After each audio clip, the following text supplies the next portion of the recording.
Alrighty, welcome to it. It is the Plan B After Show podcast, web exclusive. Let's get right to it. Another back in the day. You can tell I'm not motivated to do this. I do not want to do it. But anyway, here we go.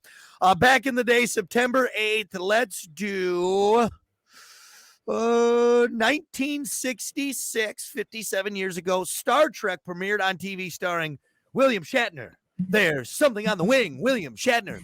And the late, great Leonard Nimoy. It was canceled in September of 69. Never got into it. What are you doing? Doing the William Shatner.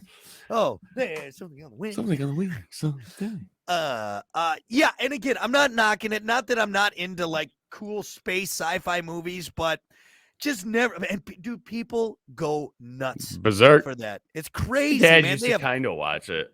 Really? In the day. Just like not like seriously, but it was just like be on in the background. He wasn't wearing the Spock ears, and going to the conventions, but yeah. Yeah, you're right. I'm the same way. I just never really got into it. And you know what's wild? I love space shit, you know? Yeah. I really think maybe just because, like, okay, so the real diehards were the ones that watched it in the 60s, the late 60s, right? Mm-hmm. And then that transferred over to their kids, and then they watched all the other follow-up ones.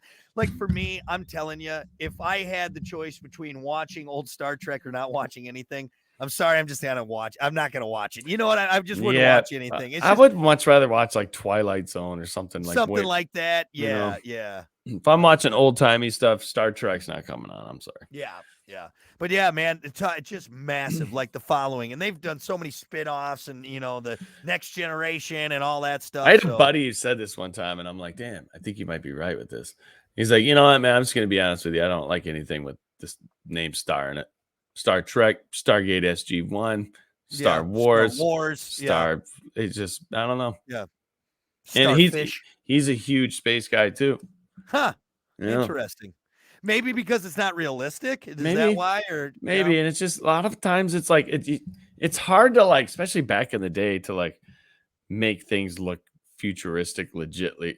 Like you don't know what's gonna happen. You don't know what's gonna look like. It hasn't been invented yet, so it's just weird. You watch it back now. You watch it now, and you're like, they're using microwave buttons in that spaceship. Like, you know what I'm saying? It doesn't look right.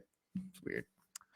I just I don't probably know. And this probably doesn't look right either. Sorry. No. I got a black eye, so I'm wearing.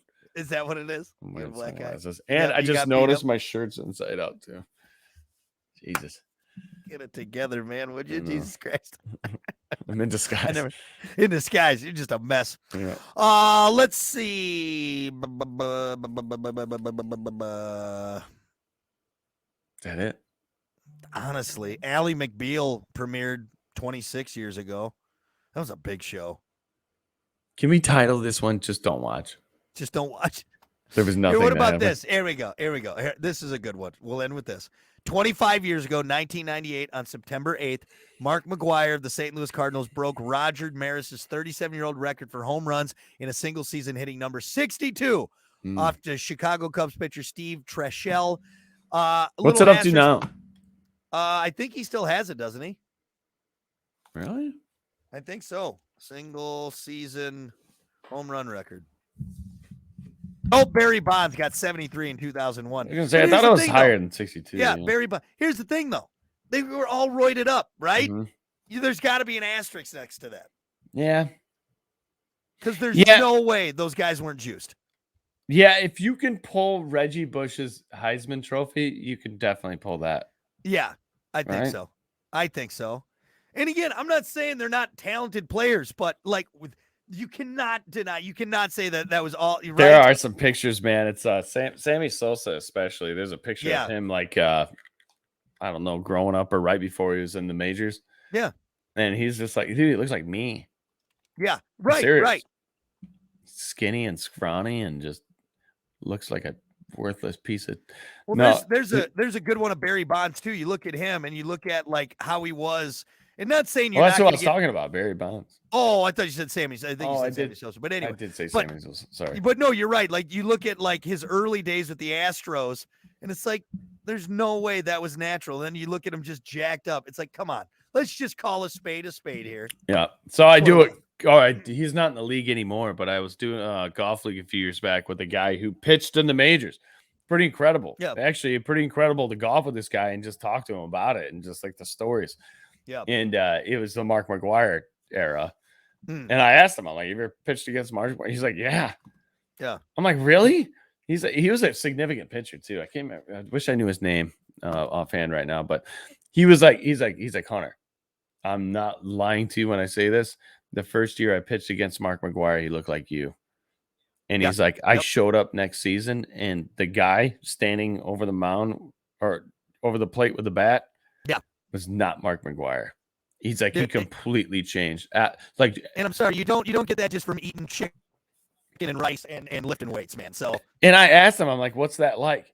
He's like, as a pitcher, it's pretty terrifying because you know what's going on. Yeah.